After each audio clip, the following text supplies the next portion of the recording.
Arjun is in a miserable position. That is not the position of Arjun, the person. That is the situation of entire mankind. That is the conflict that we all face daily, every day. So first of all, it is not about Arjun and Krishna. It is not about two persons. Arjun and Krishna are both within us. Krishna is not standing in front of Arjun. Krishna is the heart of Arjun.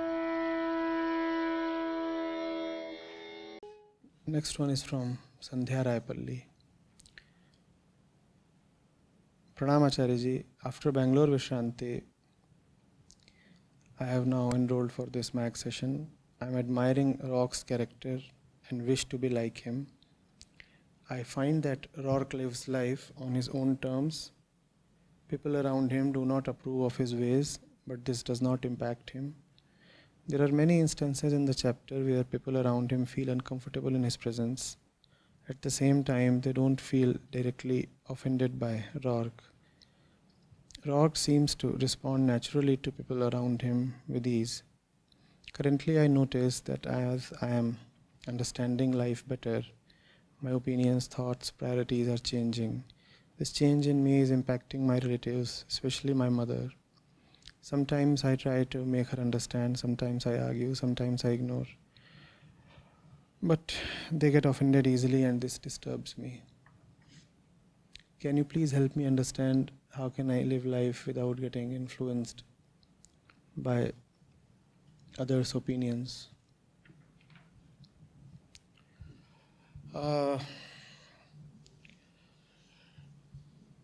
Sandhya, one has to be cautious in emulating Roark. You say, within quotes, I am admiring Roark's character and wish to be like him.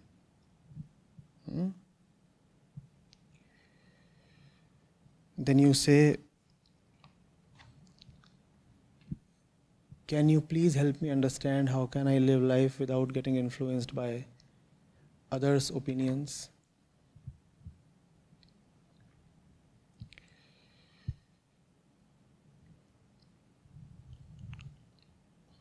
Roark, his character has been crafted by Rand in a way to demonstrate, to showcase someone who is just not influenced by others. Just not influenced by others.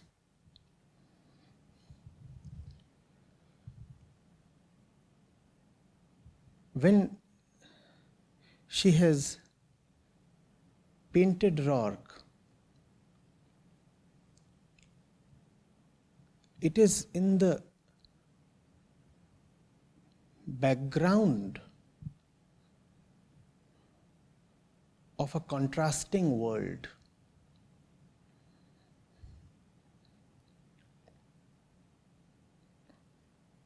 The contrast is necessary to bring out the nuances of Roark's character.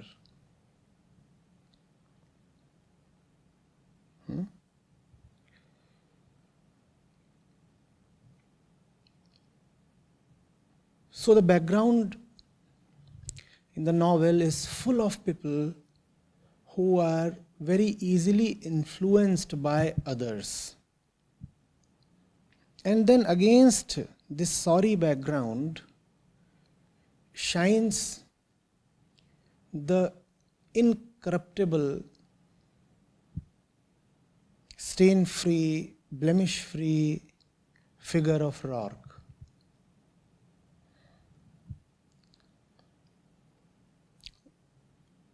The duality is stark. The world is populated by beings who are just too vulnerable to other beings, to tradition, to social norms. And in this world, there is Roark, who is very, very immune to others. he is so immune to others that neither does he get affected by others, nor does he want to affect others in any way. So that's the portrayal that Rand has shown us. Obviously, no work of fiction can capture life fully. It's one part of reality that Ayn Rand wanted to show us, and she has done a magnificent job of it. So she has shown two categories. The difference is binary.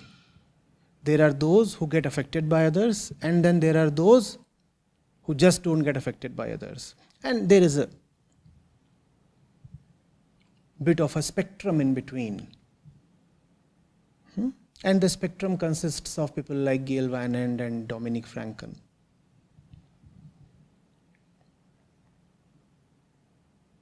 They lie somewhere between 0 and 1.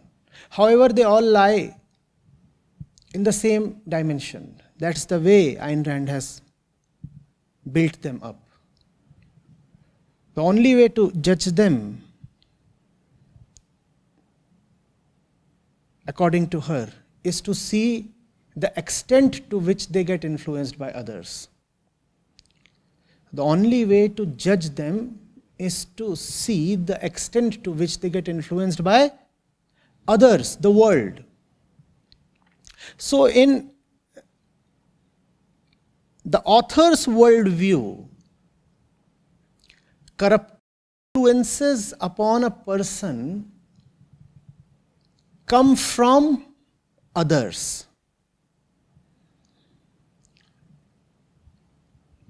In fact, she has gone so far as to say that others can only have a mostly corrupting influence upon a person. Are you getting it? What is the problem with the world? What is the problem with the Peter Keating? What is the problem with the Guy Franken? What is the problem with Prescott or Kiki?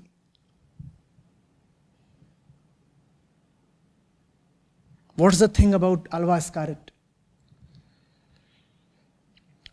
What's the thing about Catherine? What is the central disease Ayn Rand points out in their characters? That they get influenced by others. And what is the one shining strength in Roark's character? That he does not get influenced by others. That's how the binary has been constructed. There are those who get influenced by others. And then there are those who don't get influenced by others. A division has been made. It's quite a neat division. One side of this boundary is heavily populated. On the other side, there are only a selected few. Cameron, Mike, of course, Roark. Then later on you would see Dominic and Gail Wynand. So the majority inhabits one side of the divide. And around 2% maybe, like the fellows who sometimes give assignments to Roark, Austin Heller, let's say. The minority 2% inhabit this side of the divide. That's how the canvas has been painted. So there are the goodies and there are the baddies. The goodies are 2% of the population led by Howard Roark. And the baddies constitute 98% of the population. And they are all very powerful. They control the society, they run the systems, they own the media. What defines the baddies? They are influenced by others. What defines the goodies? They are not influenced by others. Now, this can confuse you, Sandhya. The primary corrupting influence upon man does not come from others. It comes from within himself. Ayn Rand has decided to totally avoid that aspect of human corruptibility. She has totally swept that under the carpet. She doesn't want us to think about it or talk about it. So, we know nothing about Roark's past. And Roark has been conveniently showed to have no family at all. Family means past. Family means the influence that others have had upon you, and more importantly, your genetic stuff. There is nothing called the making of Howard Roark. It's almost as if Roark was born perfect. The thing is, Sandhya, nobody is born perfect. We are all born as bundles of genetically conditioned masses of flesh and bones. And that's how Howard Roark is also born.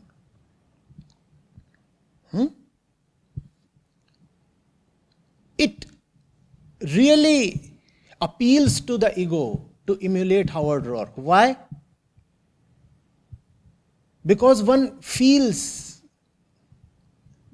that zippy thing. I do not listen to anybody, I will not bow down in front of anybody, But we very conveniently forget that the corruption comes not so much from others, but from within ourselves.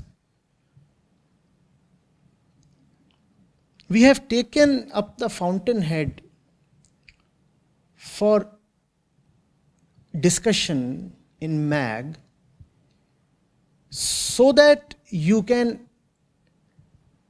see how it is possible to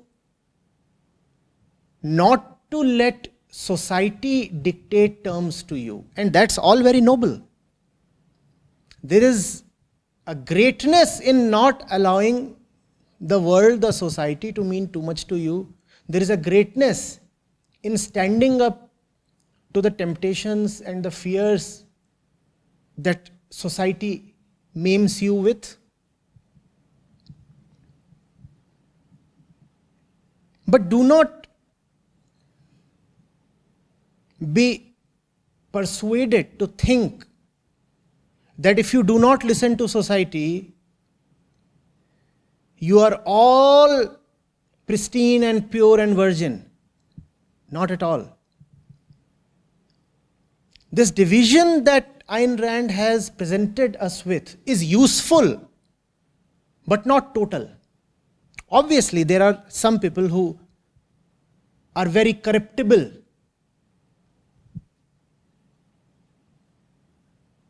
And they are easily influenced by social forces. And obviously, there are some people who are not so vulnerable to social influences. But that does not mean that people who are not vulnerable to social influences are the 2% goodies, as Ayn Rand would want us to believe.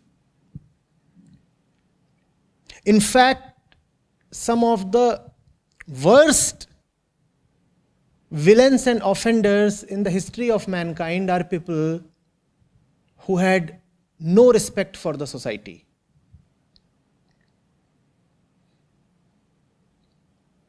Society is often a culprit, but it is not the primary culprit. Never forget who the primary culprit is. If today you find the bulk of mankind corrupted, it is not because others are corrupting every single person. It is because the seeds of corruption lie very much within our bodies. In Ayn Rand's perspective, if there is no society, then there will be no corruption. And then everybody will be a Howard Roark. But that is not the case. If there is no society, then it is not Howard Roarks that you can expect. All you will have is boorish remains of what you call as the human being.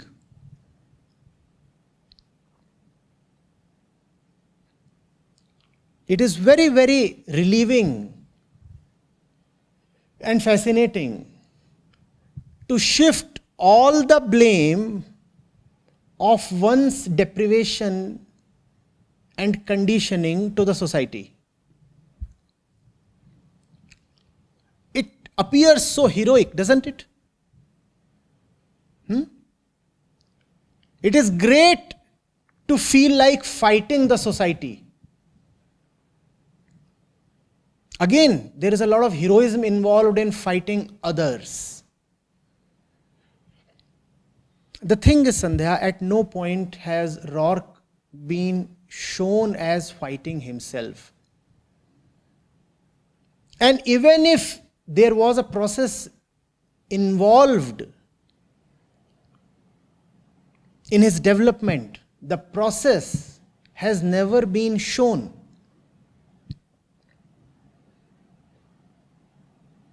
You cannot just be born a Roark.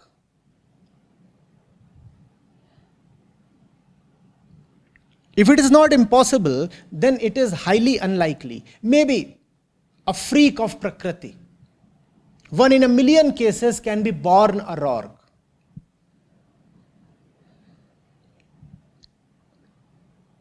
Others have to be relieved of their physical tendencies, vrittis.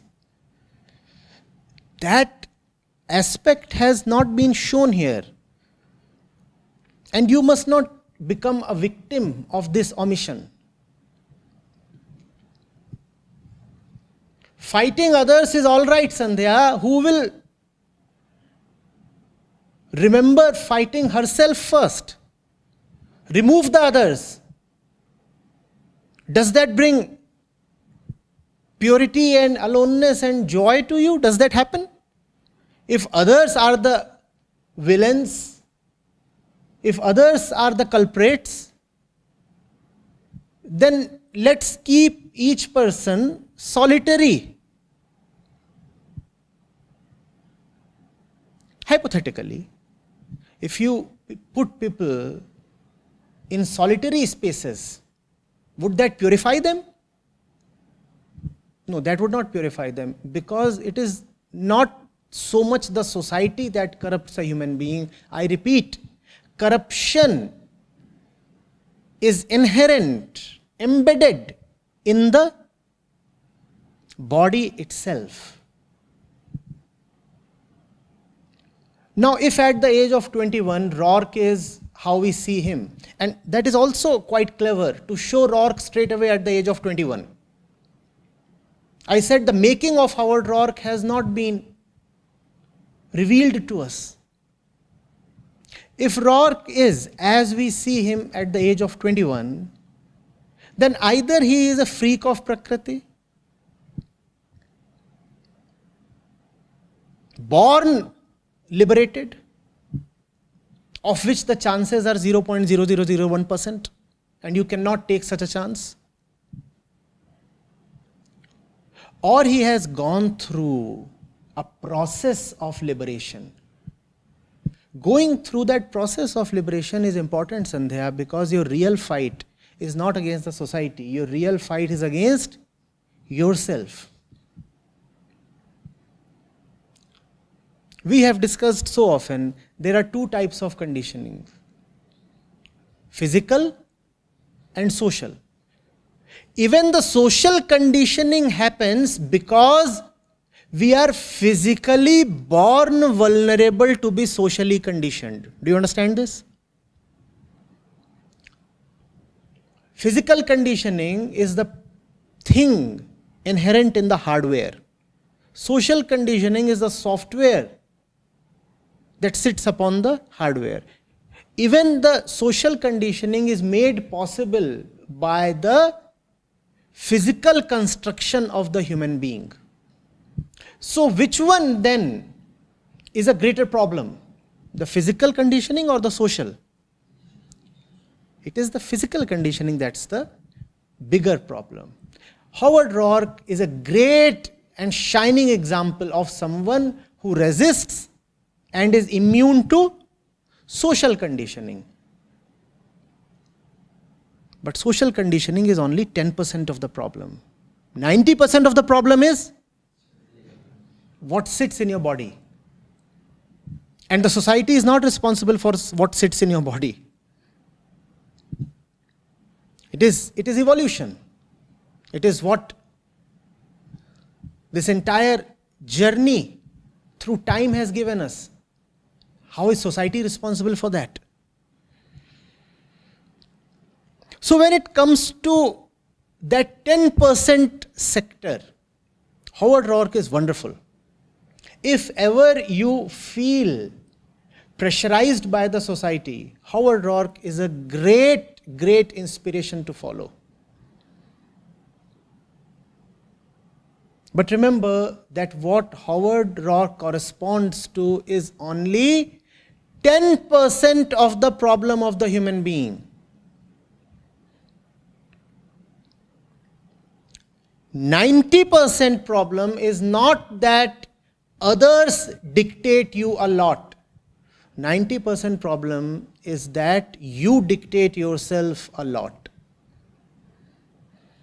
So don't be in a hurry to emulate Howard Roark, Sandhya. Fighting the society is a great ideal. But the fight against society will become very easy, very facile, if you have first fought against yourself and earned a victory. Once you have conquered yourself, conquering others is no big deal. In fact, having conquered yourself, you do not even remain greatly interested in conquering others. Do not be so swayed by the Fountainhead, and it's one of my favorites. But do not be so swayed by the Fountainhead that you totally forget that the real culprit sits within, not outside. It is not Professor Peterkin who has corrupted Peter Keating. It is not even Peter Keating's mother who has corrupted Peter Keating. They all have only secondary roles to play in Peter Keating's degradation. The primary role is played by Prakriti. Let's not forget that. The child is born vulnerable to corruption. Vrittis sit in the newborn.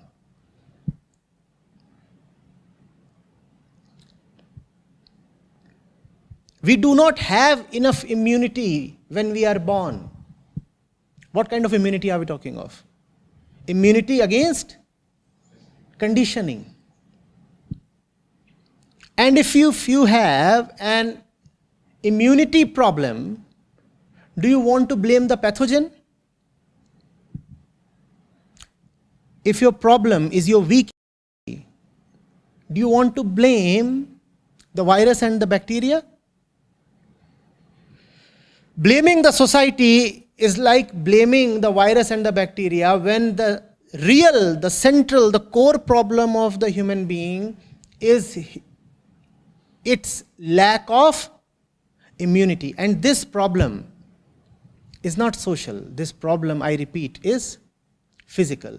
Therefore, those who have known have repeatedly said that body identification is the root cause of all evils. Sandhya, have You read somewhere that society identification is the root cause of all evils?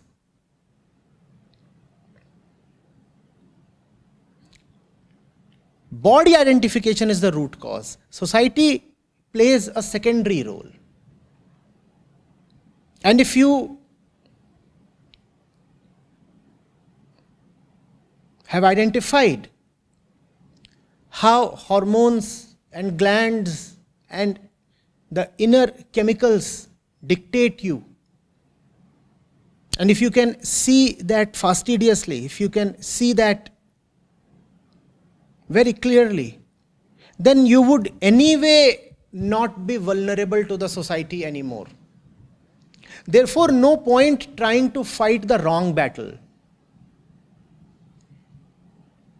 Focusing all your attention on the society and thinking that the society is the villain, the society is the culprit, is like barking up the wrong tree. You do not even know who your real enemy is. Your real enemy is not the AGA. Your real enemy is not Guy Franken. Your real enemy is not the Stanton Institute of Technology. Your real enemy is your own brain. And once you can see how the brain is a conditioned machine designed to function only in a specific way, then there is a possibility to stand apart from all this hodgepodge. And once you stand apart, then you let the machine be. The machine then does what it has to do. And then what you do is called genuine creativity. Okay? Howard Roark is my favorite. I met him when I was 20. And my adulation for him hasn't fainted since the last 20 years. But then I also know his place in the larger scheme of things. He is a great role model when it comes to fighting the society, but only to that extent. That's his domain. If your real problem is jealousy or anger, if your real problem is hormonal, how will emulating a Howard Roark help you? In fact, that will only distract you from your real problem. Instead of fighting yourself, you will start fighting your neighbor, thinking that your neighbor is your oppressor. Like you have put in your question, that I try to say so many things, but my mother doesn't listen to me. So what do I do? Do you know what this is hinting at? You will shift all the blame to your mother. In fact, that's what your question does.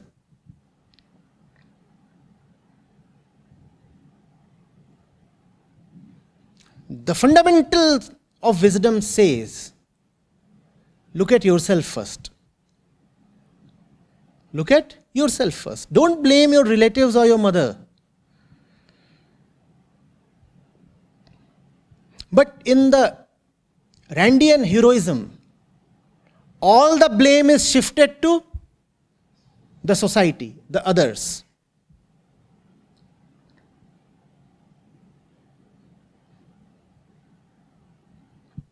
By no means I am giving the others a green chit. All I am saying is, the others constitute only 10% of the problem. It's foolish to fight that 10% of the problem without having fought the 90% part, which is your own mind, your own body.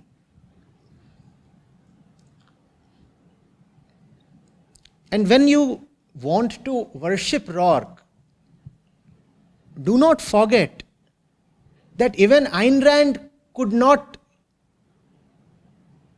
conjure or speculate how to show Roark communicating with his father or mother or uncle. So she took a very convenient route.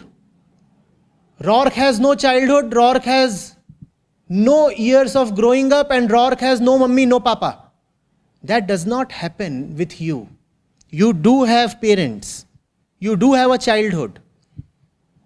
You do not straight away jump into the world at the age of 21 or 22 as Roark does in the novel. Are you getting it? Don't you see what is happening? Peter Keating has been shown to have a mother. Roark, no mother at all. Now what do you mean? If you have a mother, should you murder her? Should you murder her? Because you want to emulate Roark, right? And Roark has no mother. Roark has no father. Roark doesn't even have distant relatives. Ayn Rand has taken a very easy route. Roark has been shown to be almost bodiless. When I say body, what do I mean? The ones who are related to you via the bodily route. So Roark has been shown almost as a spirit with no body involved. That is not the case with you. When Roark has been shown just as a spirit with hardly any body, then there is no need to conquer the body. Are you getting it? Had Roark been shown to have a past, had Ron been shown to have relationships with family and this and that, then there would have been a need to conquer the body. The easy way out is do not give him a body, do not give him a past, do not give him bodily relationships. Then there will be no need to show how to conquer the body. Because if you want to show how to conquer the body, then you will have to get into spirituality and mysticism. And that is one thing that Ayn Rand was not very interested in talking about. So she just suppresses that part of Roark's personality. He is shown to us as already perfect. Already perfect. He is not on a journey. Dominic is on a journey. Everybody else is on a journey. Roark is hardly on a journey. In fact, the very opening paragraph says, not the opening paragraph, the opening few lines. First page, second page. All that had to be thought had already been thought of. Howard Roark knew that he must think. He also knew he would not think because all that had to be thought of had already been thought of. Now it would have been splendid had the reader been given into an insight, had the reader been given an insight into what needed to be thought of and what is it that already had been thought of and how. What is Roark's inner mechanism? But Rand never reveals that to us, what Roark's inner mechanism is. Because inside you see there are vrittis and tendencies and feelings and all the hodgepodge. The way you come upon Roark is, Roark does not have any of those things, but you do have those things. What to do? How will you emulate Roark? And if you want to emulate Roark, then you have to first come to a condition where you do not have those things. If you want to emulate Roark, you will have to first come to a point where the inner glandular functioning, the inner hormonal functioning, the inner conditioning is no more functional upon you. And then you can say, I want to emulate him. But then there will be no need to emulate him.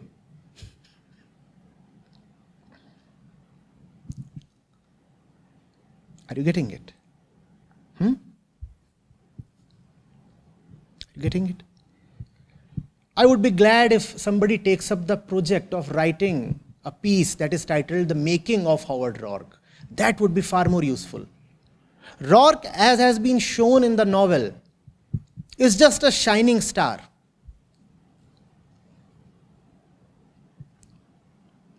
He is lovely. But to most people, he is just intimidatory. He teases more than he inspires. Because he does not show a way to reach him. He is perfect, that's all. That's all. One can then only curse his luck. Oh, I was not born like Roark. Now what to do? And he is born special in every way. His body is just like his drawings and his buildings. No curves, only straight lines, a gaunt figure, nothing unnecessary upon his body, not even clothes, many a times. Nothing unnecessary in his mind, just like his buildings have nothing unnecessary in them and upon them. So he is wonderful as a portrayal of the perfectly society-proof man. He's a portrayal.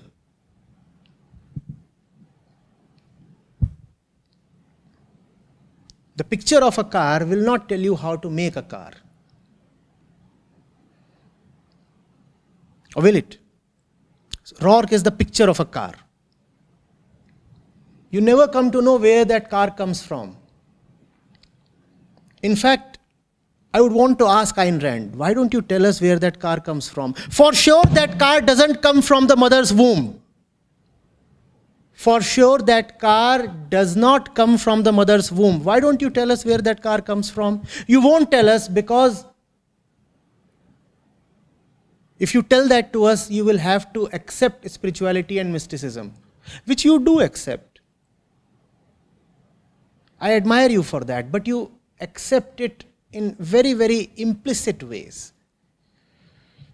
Ayn Rand is highly spiritual, but only at a very deep level. Explicitly, she keeps cursing the mystical figures. If you go to Atlas Shrugged, especially, there she has explicitly taken a position against mysticism. But the fact is that without mysticism, somebody like Howard Roark cannot exist. Or was he born perfect like Lao Tzu at the age of 84? About Lao Tzu, it is said that at the age of 84, he was born with a glistening white beard. That's how he came out from the mother's womb. But that is myth. And I'm sure Ayn Rand doesn't believe in myths.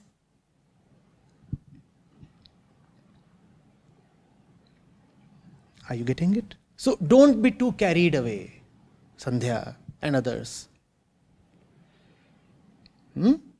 Fight against others, but firstly fight against yourself. Otherwise, it is the typical teenage fantasy. I'll fight the world. I am the warrior, the knight in a shining armor, out to save the world. I am the one goodie against all baddies. That's more of Rajnikant than spirituality, is it not? One goodie taking on all the baddies of the entire world. It's not that way.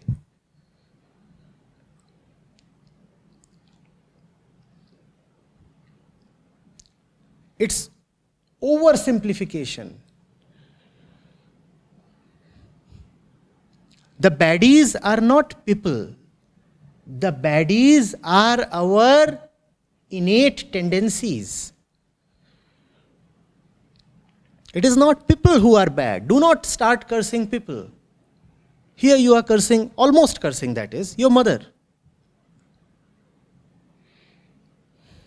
The fact is, Sandhya, you will have a lot of your mother inside you. Why don't you talk about that?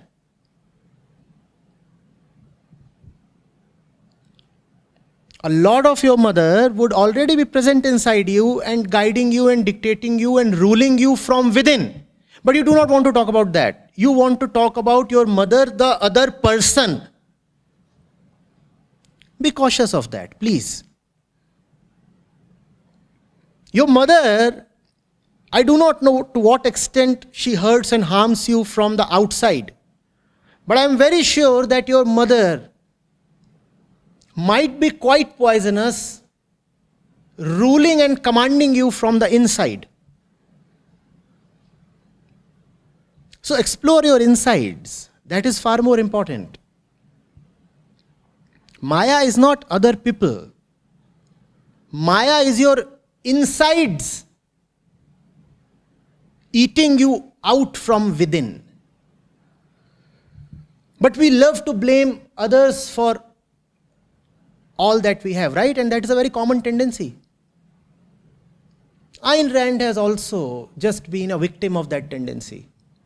Blaming others, blaming society. Oh, the society is so bad, it does not care for a genius like Howard Roark.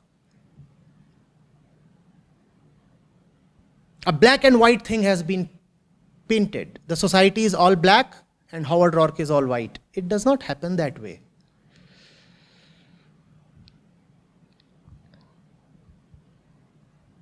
Be very, very careful before acting like a victim of others. The ego relishes self-victimization. There is nothing so pleasing to the ego as to say the others are all baddies and I am the goodie, and the baddies are all ganged up against me and they are not giving me contracts and commissions. But I am the good one. I am the savior of the world. I am the only shining light of the world.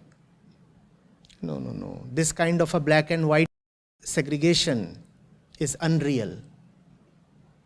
I have seen this with so many people, and I often wonder what is happening.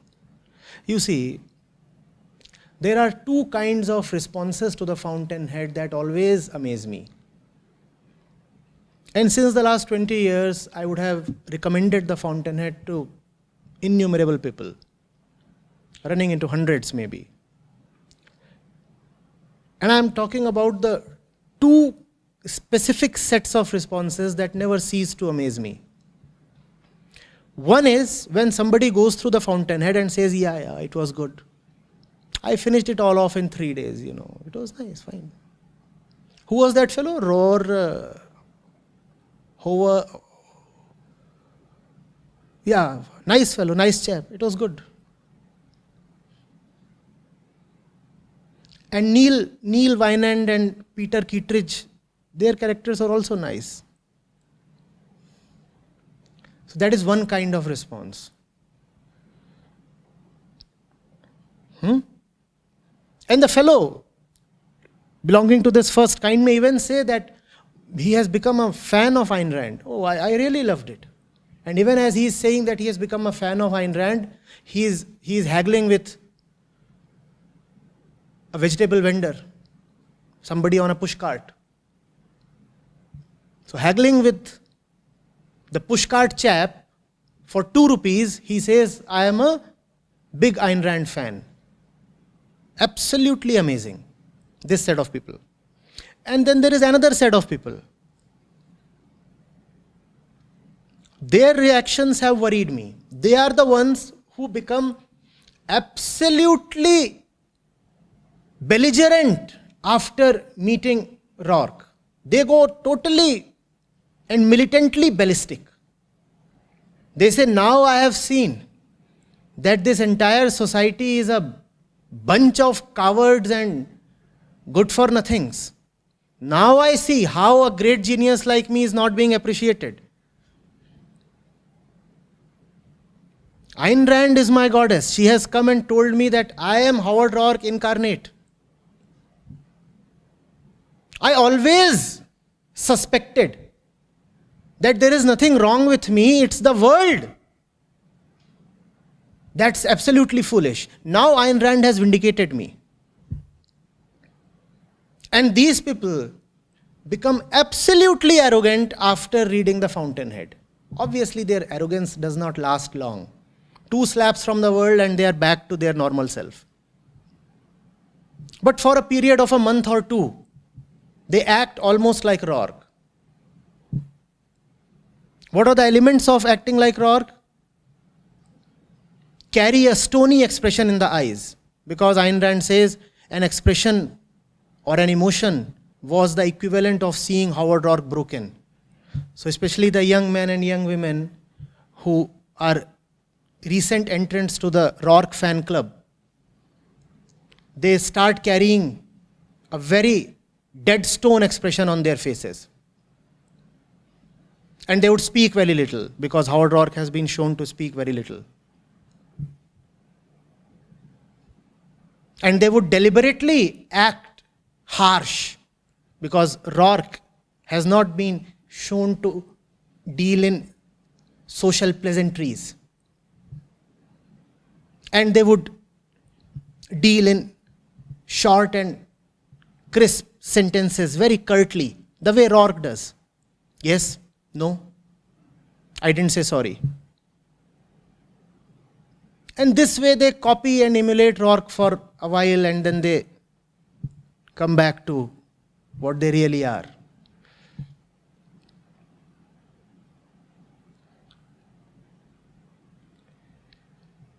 All this is quite foolish.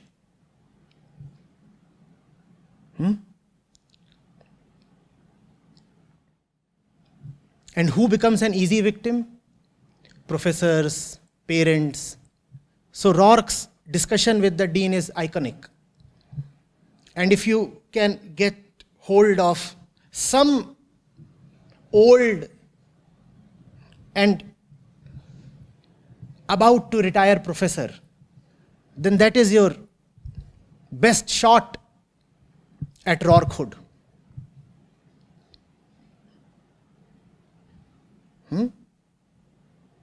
And your wildest fantasies are materialized if ever, by chance, he happens to say, but son, who will allow you to do these things?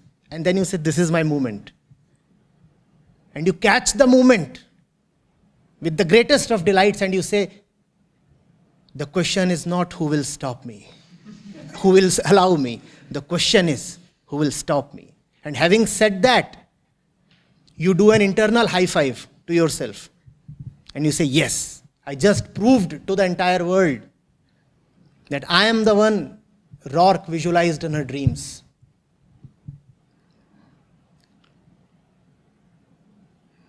The world does not give two hoots to such phony fantasies.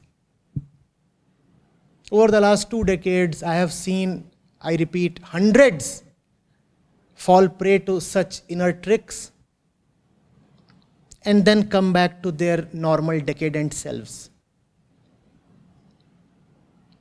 I love Howard Roark, but this is not what I want you to do with him. I mean, not that I do not want you to love him. I'm saying I do not want you to emulate him. Let him stand like a pole star. See that it is possible to resist the greatest of fears and temptations. That much, and only that much. I repeat, that much, surely that much. That is why this course has chosen the Fountainhead as the text. I want you to learn that much, but I want you to learn only that much. Beyond that would be foolhardy.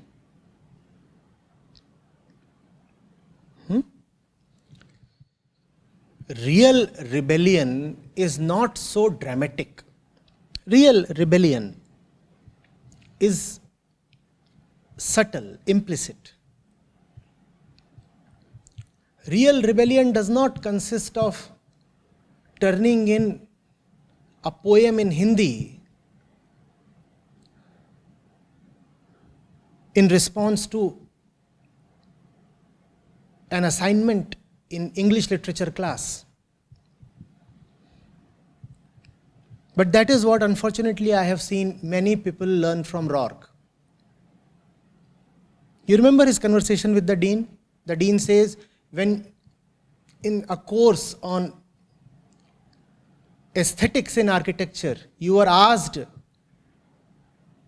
to submit a design in Renaissance or Gothic, you turned in something modernistic. Now, that is not bravado. That is foolishness. If you have enrolled in a 4-year course, you very well know what all courses per semester there are, right? You know that in advance. If you are enrolling in a 4-year BTech course, don't you know? In a 4-year BTech program, you know what all courses you would be doing per semester, that you are intimated of well in advance.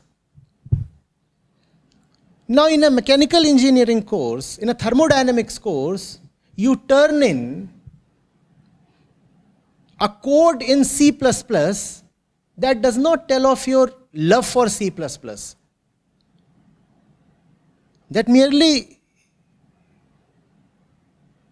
is foolish. So don't start copying that. And it is quite attractive to copy, especially if you are bad in thermodynamics. You would say, oh, but that is what Roark did, didn't he? He loved his modernistic style so much that even in the other courses he started turning in modernistic answers. Why are you doing that?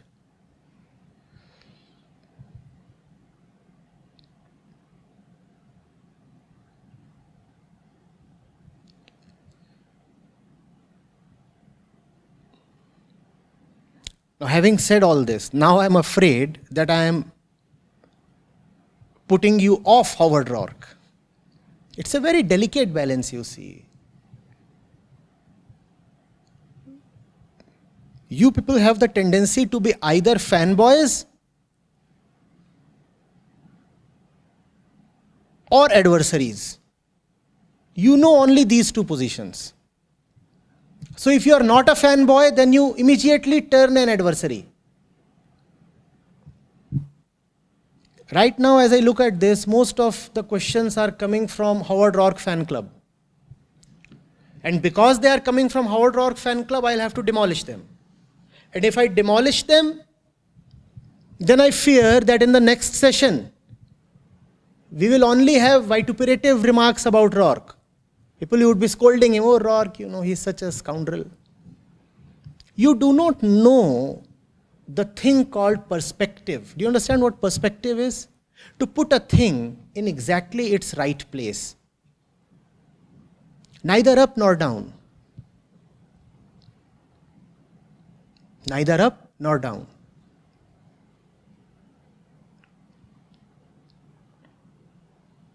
Many years back,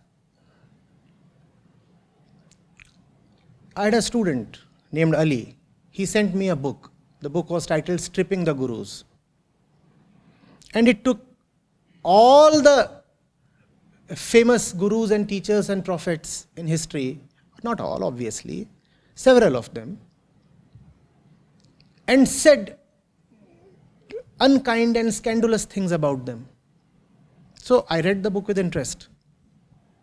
It talked of Ramakrishna Paramhans, Jesus, if I remember correctly, Krishnamurti. And obviously you cannot keep Osho out of such things. So I read the book, and it was a soft copy, and I immediately broadcasted it to everybody. And the team was shocked. They said, Acharya ji, you are sending this stuff to everybody. I said, but it's important that everybody must know this. They said, but I said, I already knew of all these things.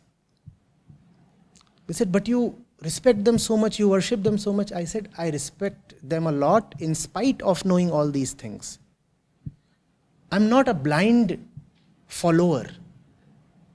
I really know people for what they actually are. So when it comes to an Osho, I know all the stuff about him. In fact, I know of more inconsistencies in his argument than even his worst detractors do. But in spite of that, I love him. Because it is not only flaws that he is offering. There is a great intelligence behind what he is doing and also great love. I have to respect that. Am I a fly to look only for dung?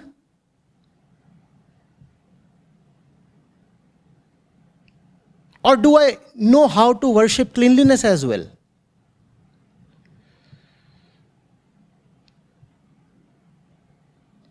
That's called perspective. Know where Howard Roark really stands and then love him. Because he is still very, very, very lovable. Know where all the luminous figures in history really stand, and then still love and respect them. Because they are really the salt of the earth.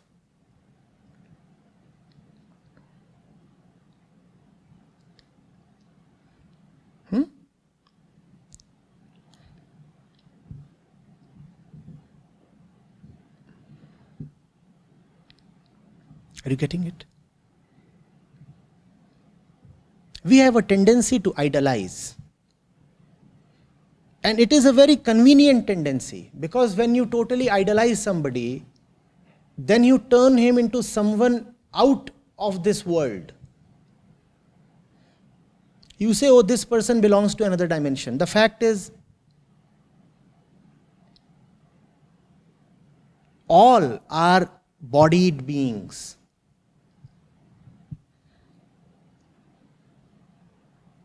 All are like you. And it should be a matter of introspection why another being, born with all the physical tendencies just like you, was able to rise so high. Such an introspection would really be an agent of change within you. It would provoke some soul searching, some humiliation. It would ask you to wonder whether you have done justice to your potential. You were born, and the other was born, and there are just two babies who are born. How was that other baby able to rise to the heights of a Paramhans or a Jesus or a Krishnamurti?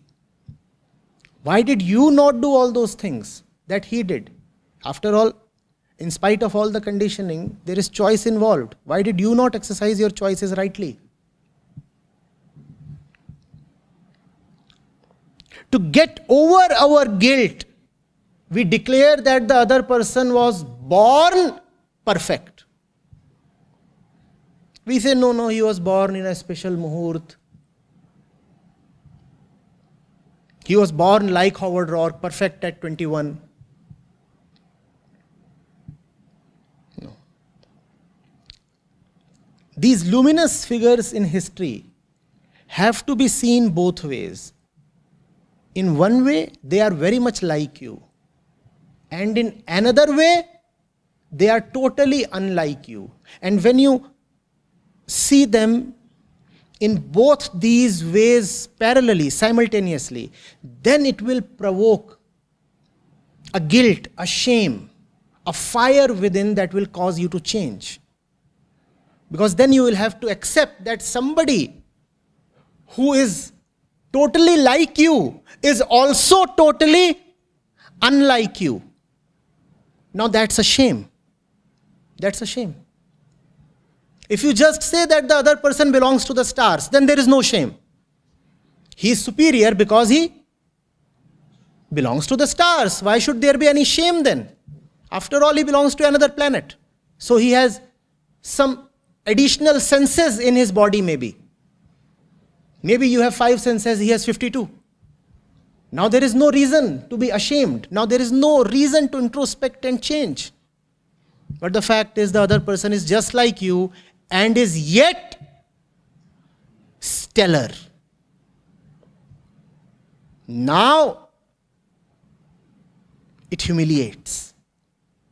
And that is what you must always consider. This is what I am calling as perspective. In one sense, the other person is very much like you, and yet he is stellar, sitting upon the stars. How did he make it happen? Why couldn't you make it happen? The more you expose or reveal that the other person also belongs to the earth, the more you are bringing humiliation upon yourself. Because he indeed does belong to the earth. Just as you do. How was he able to launch himself from the earth to the stars? Why did you not make the attempt?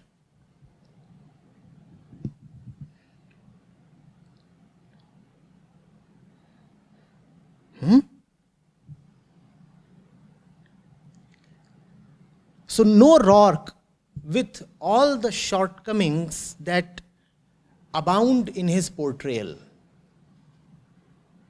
Know of all his shortcomings, and then your admiration and affection for him will be true.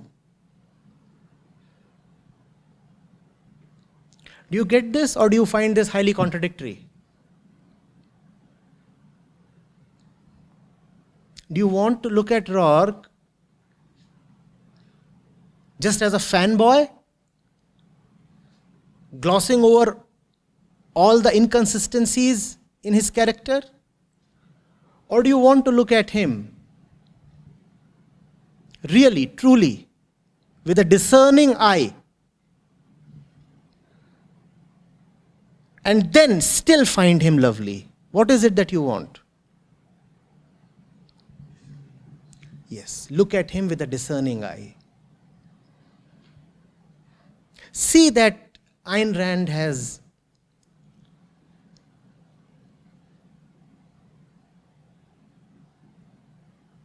left many areas unanswered.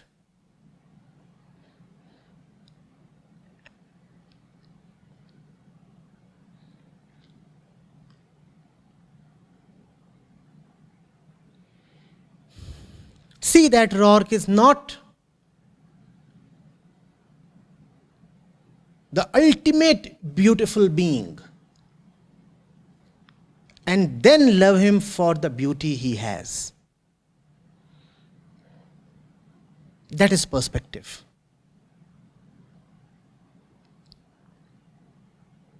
Do you get this?